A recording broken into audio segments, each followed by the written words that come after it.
Roughly 3 hours away from the capital of North Korea, Pyongyang, you'll find what could be the world's most remote ski resort.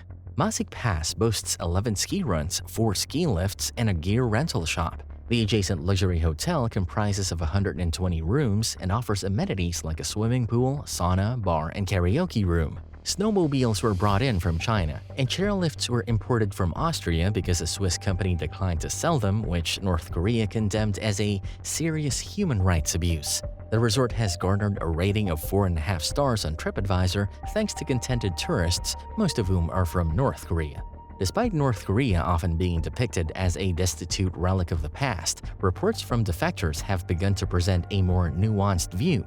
In actuality, cafes in Pyongyang are frequented by patrons using tablets, teenagers making phone calls, and some even driving BMWs and Mercedes. To understand who wields the real power, the potential for a revolution, and the daily life within North Korea, it's crucial to grasp how both the state and its people generate income. Beyond its reputation for Swiss cheese, peculiar hairstyles, and empty buildings, North Korea is notorious for its apparent desire to threaten the world with nuclear destruction. When Kim Jong-Un faces domestic issues, whether it's hunger or a need for yacht repairs, North Korea adopts an aggressive stance, prompting international response, often in the form of eased sanctions or food aid.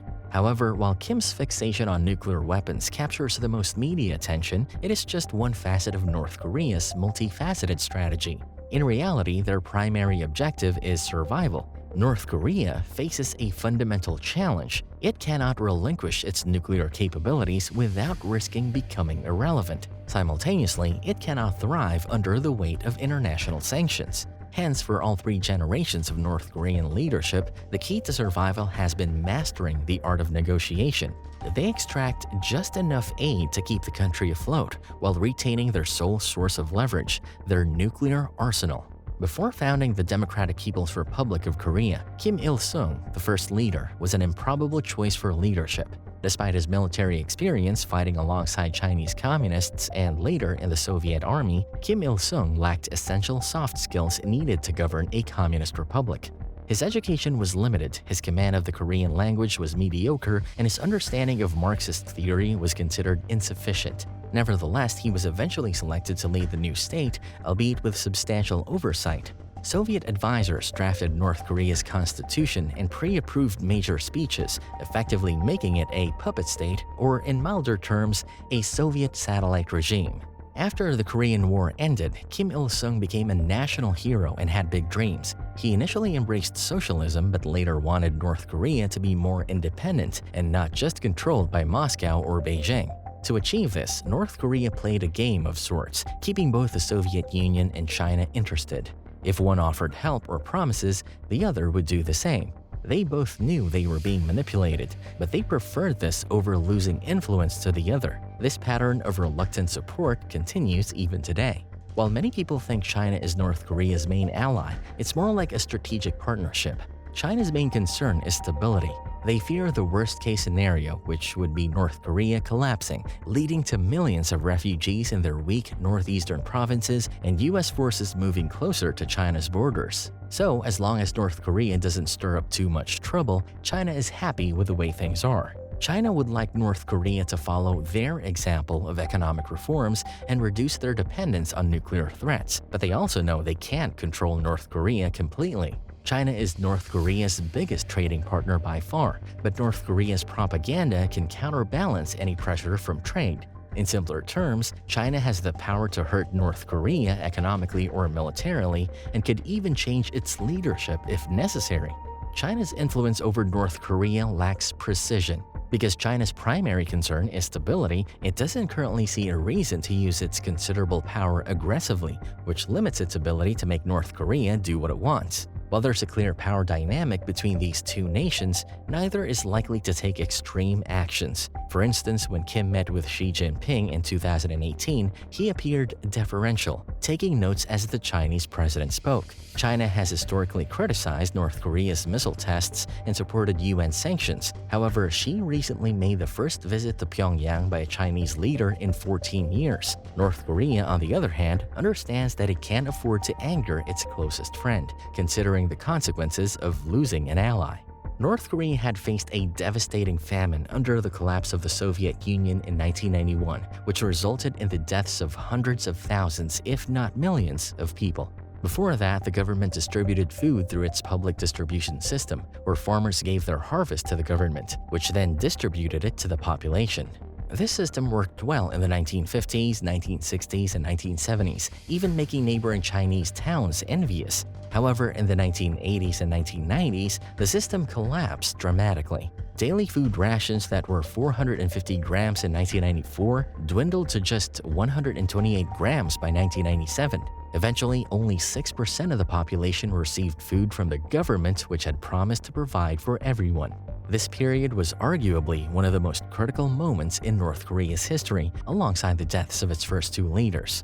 This distribution system never fully recovered, leaving most of the country's 25 million people to fend for themselves. Officially, North Korea doesn't recognize capitalism, and both private property and trade are strictly illegal.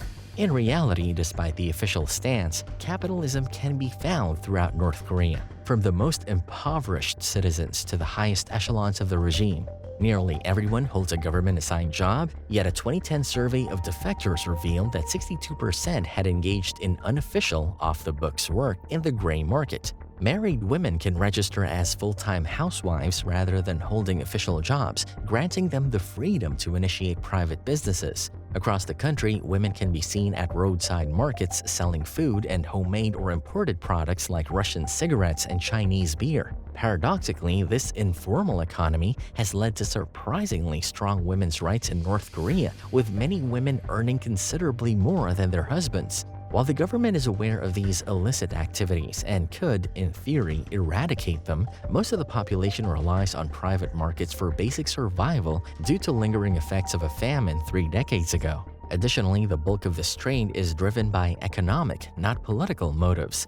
The poor seek to make ends meet, while the wealthy aim for a more luxurious lifestyle rather than the overthrow of the regime. As a result, the state manages markets through selective enforcement and, at times, even encourages them. For instance, the August 3rd rule allows people to pay a fee to be exempt from official work, essentially profiting from, rather than cracking down on, private enterprise. Nevertheless, there are limits. In 2009, North Korean banknotes were ordered to be exchanged with a limit of 100,000 won per person, wiping out many family savings and leading to a form of protest. This event eroded trust in the national currency, prompting most unofficial transactions to involve foreign currencies, typically the Chinese yuan.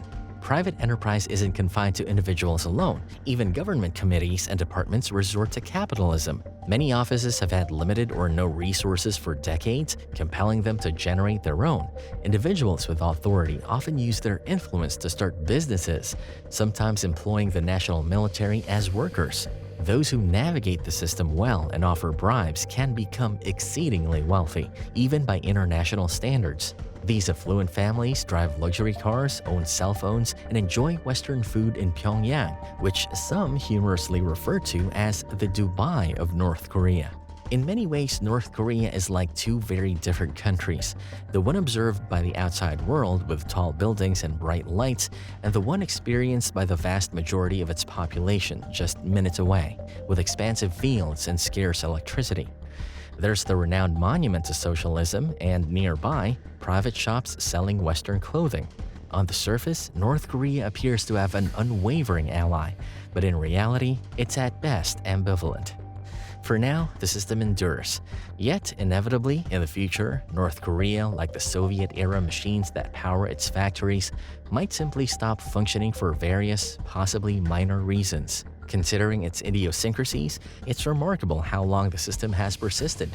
However, for the time being, this patched-together, occasionally temperamental contraption continues to lumber along, albeit inefficiently. The genius behind North Korea's survival is its relative self-sufficiency, recognizing its limited influence in the broader world as a small nation.